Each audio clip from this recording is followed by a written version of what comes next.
नमस्कार मित्रांनो, मी आहे श्रीधर आणि जीके जोके या यूट्यूब चॅनलवर तुम्हा सर्वांचं स्वागत करत आहे। मित्रांनो, आजच्या व्हिडिओमध्ये आपण पाहणार आहोत की बांधकाम कामगार योजनेमार्फत बांधकाम कामगाराच्या पहिल्या 2 अपत्यांना किंवा 2 पाल्यांना 2 मुलांना MSCIT शिक्षणाची जी फी आहे ती फी परत देण्यात येत आहे। त्यासाठी तुम्हाला कशा प्रकारे फॉर्म भरायचा आहे ती A to Z माहिती आपण आजच्या व्हिडिओमध्ये पाहणार आहोत। व्हिडिओ स्टार्ट करण्यापूर्वी जर तुम्ही आमच्या चॅनलवर नवीन असाल तर कृपया चॅनलला नक्की सबस्क्राइब करा। चला तर व्हिडिओला स्टार्ट करूया। सर्वात आधी तुम्हाला गुगलवर येऊन बांधकाम कामगार हे टाईप करायचं आहे। मित्रांनो, गुगलवर आल्याच्या नंतर बांधकाम कामगार असं तुम्हाला टाईप करायचं आहे। टाईप केल्याच्या नंतर जी 1 नंबरची वेबसाईट दिसेल, Maharashtra building and other construction workers welfare board, या वेबसाईटवर तुम्हाला क्लिक करायचं आहे। मित्रांनो, क्लिक केल्याच्या नंतर एक नवीन इंटरफेस म्हणजेच इमारत बांधकाम कामगाराची जी वेबसाईट आहे ती ओपन होईल। तुम्हाला दिसत आहे ओपन झालेली। स्क्रोल डाऊन करून खाली यायचं आहे। 2 नंबरचं जे ऑप्शन आहे construction worker apply online for claim, यावर क्लिक करायचं आहे। क्लिक केल्याच्या नंतर एक नवीन इंटरफेस दिसून येईल मित्रांनो, ओपन होईल। ते इंटरफेस ओपन झाल्याच्या नंतर सिलेक्ट ॲक्शन यावर तुम्हाला क्लिक करायचं आहे। मित्रांनो, न्यू क्लेमसाठी घ्यायचा आहे। त्यानंतर रजिस्ट्रेशन नंबर जो तुमचा आहे तो रजिस्ट्रेशन नंबर त्या ठिकाणी तुम्हाला टाईप करायचा आहे आणि टाईप केल्याच्या नंतर प्रोसीड टू फॉर्म या बटनवर क्लिक करायचं आहे। मित्रांनो, रजिस्ट्रेशन नंबर टाकून घ्यायचा आहे। प्रोसीड टू फॉर्म यावर क्लिक केल्याच्या नंतर जो तुमचा रजिस्टर्ड मोबाईल आहे त्यावर एक OTP पाठवण्यात येईल।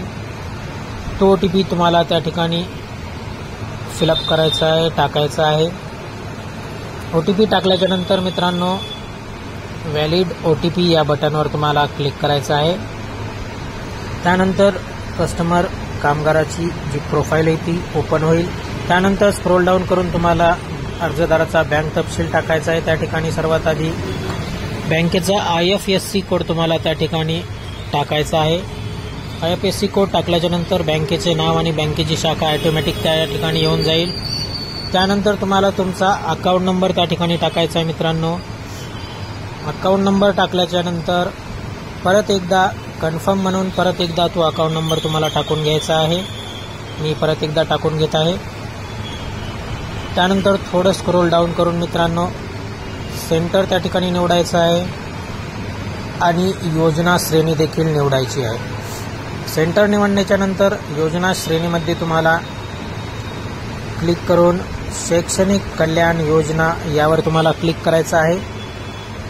त्यानंतर सर्वात खाली E06 म्हणजेच E06 नावाची जी MSCIT जी फीस परतावाची जी योजना आहे त्यावर तुम्हाला क्लिक करायचं आहे।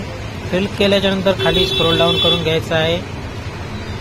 मुलाचे किंवा मुलीचे नाव त्या ठिकाणी ऑटोमॅटिक येऊन जाईल, ते तुम्हाला सिलेक्ट करायचे आहे। आधार कार्ड देखील त्या ठिकाणी ऑटोमॅटिक येऊन जाईल। त्यानंतर आधार कार्ड त्या ठिकाणी ऑटोमॅटिक येऊन जाईल। मित्रांनो, खाली ज्या कम्प्युटर संस्थेमध्ये तुम्ही MSCIT केली त्याचं नाव टाईप करायचं आहे। त्या कम्प्युटर संस्थेचा पत्ता देखील त्यानंतर टाईप करायचा आहे। त्यानंतर त्या संस्थेचा नोंदणी क्रमांक तुम्हाला त्या ठिकाणी टाकायचा आहे। त्यानंतर नोंदणी प्राधिकरणाचे नाव अथॉरिटी नेम त्या ठिकाणी तुम्हाला फिल करायचं आहे। त्यानंतर ईमेल ID टाकायचा आहे त्या इन्स्टिट्यूटचा आणि फोन नंबर देखील टाकायचा आहे। मित्रांनो, त्यानंतर MSCIT स्टार्ट कधी केलं आहे ते स्टार्टिंग डेट हे माफ करा उत्तीर्ण झाल्याची तारीख तुम्हाला वर्ष त्या ठिकाणी टाकायचं आहे। त्यानंतर फीस किती होती कोर्सची ती देखील टाकायची आहे। त्यानंतर स्टार्टिंग डेट MSCITचा आणि शेवटची तारीख एंडिंग डेट टाकायची आहे। त्यानंतर मित्रांनो आपल्याला काही डॉक्युमेंट्स अपलोड करायचे आहे।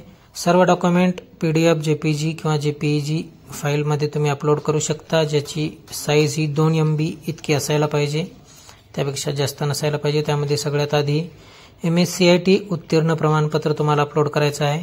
त्यानंतर आधार कार्ड अपलोड करायचे आहे। त्यानंतर 3 नंबरला राशन कार्ड म्हणजे शिधापत्रिका अपलोड करायची आहे। त्यानंतर नंबर 4ला MSCIT शुल्काची पावती म्हणजेच MSCIT फी ची पावती तुम्हाला अपलोड करायची आहे। त्यानंतर अर्जदाराच्या बँक पासबुकची प्रत अपलोड करायची आहे।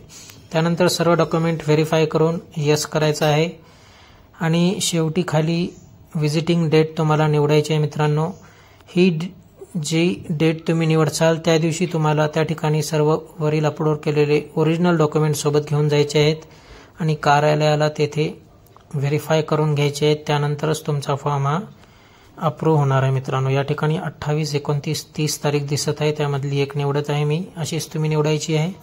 त्यानंतर वरील सर्व माहिती खरी आहे असं सांगून डायलॉग बॉक्समध्ये क्लिक करून फॉर्म सबमिट करायचा आहे. फॉर्म सबमिट केल्याच्या नंतर मित्रांनो तुम्हाला टोकन नंबर मिळेल. त्यानंतर तुम्ही प्रिंट अपॉइंटमेंट लेटरवर क्लिक करून अपॉइंटमेंट लेटर घ्यायचं आहे आणि ते अपॉइंटमेंट लेटर घेऊन तुम्हाला जी तारीख निवडलेली आहे त्या तारखेला कार्यालयाला भेट द्यायचं आहे ओरिजिनल डॉक्युमेंट सहित.